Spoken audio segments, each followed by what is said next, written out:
पाकिस्तान की इस वक्त मईशत जो है वो अब एक स्टेबिलिटी के फेज़ में आ चुकी है। हम देखते हैं मैक्रो इंडिकेटर्स तमाम के तमाम इस वक्त अंडर कंट्रोल दिखाई देते हैं। OICCI हो, रेटिंग एजेंसीज़ हों, इंटरनेशनल इदारे हों, IMF के डेलीगेशन हों, इस वक्त सभी पाकिस्तान की मईशत पर एक बड़ा एतमाद करते हुए दिखाई देते हैं। अब ओवरसीज़ इन्वेस्टर्स किस हद तक कैसे आ सकते हैं पाकिस्तान में, जो लोकल इन्वेस्टर्स हैं उनका इस वक्त एतमाद कितना ज़्यादा है इस हुकूमत और उसकी हिकमत अमली पर। और फिर हम देख रहे हैं कि कुछ चंद एक सेक्टर्स जिसमें माइनिंग सेक्टर है, IT सेक्टर है, चंद और ऐसे सेक्टर्स हैं जो कि स्टॉक मार्केट में बड़ा ज़बरदस्त परफॉर्म कर रहे हैं। तो कारकर्दगी मजीद कैसे बेहतर हो सकती है और वो ओवरसीज़ इन्वेस्टर्स को कैसे मजीद अट्रैक्ट कर सकते हैं, और फिर इसमें लोकल इन्वेस्टर का, प्राइवेट सेक्टर का कितना किरदार हो सकता है। इस साल हमने काफ़ी सारी बिजनेस कॉन्फ्रेंसेज मुख्तलिफ ममालिक में होते हुए देखी, जहाँ पर बड़े MOU साइन हुए, जहाँ पर जॉइंट वेंचर्स हुए। तो क्या उनकी सूरत में पाकिस्तान में फॉरेन डायरेक्ट इन्वेस्टमेंट बढ़ेगी, जो हम पिछले 25 सालों से $2 अरब एनुअल एक एवरेज के तौर पर देख रहे हैं, और इससे ज़्यादा हम एक्सीड नहीं कर पा रहे हैं। इस पर हम बात करेंगे। आरिफ हबीब साहब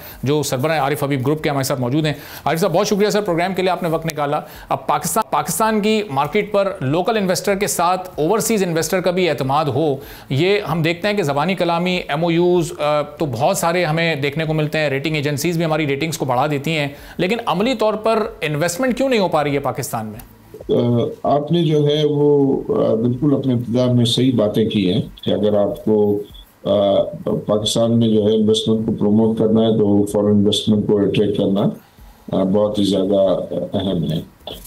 लेकिन जब तक कि पाकिस्तान में कॉस्ट ऑफ प्रोडक्शन कम नहीं होगी, टैक्सेशन रेट कम नहीं होंगे, क्योंकि आपको तो पता है कि एनर्जी प्राइसेस जो है वो पाकिस्तान में हाईएस्ट है रीजन में। अगर कंपेयर करें हमारा इंटरेस्ट रेट भी जो है वो हाईएस्ट है, अगर हम रीजन में कंपेयर करें तो 22% से 11% आया है, लेकिन इसमें और कमी जो है वो की ज़रूरत है।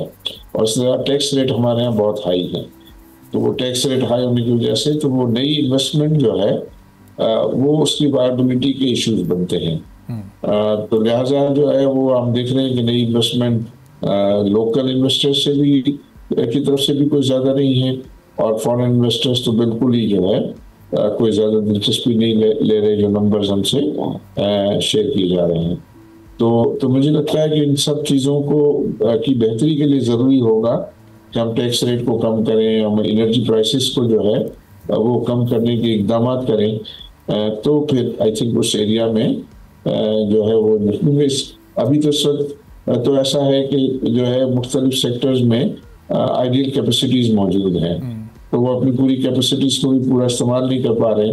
तो गवर्नमेंट को ऐसी तब्दील करनी होगी कि जिससे जो आइडियल कैपेसिटीज़ हैं उनकी यूटिलाइजेशन हो, और वो यूटिलाइजेशन होगी तो फिर नई इन्वेस्टमेंट का केस बनेगा।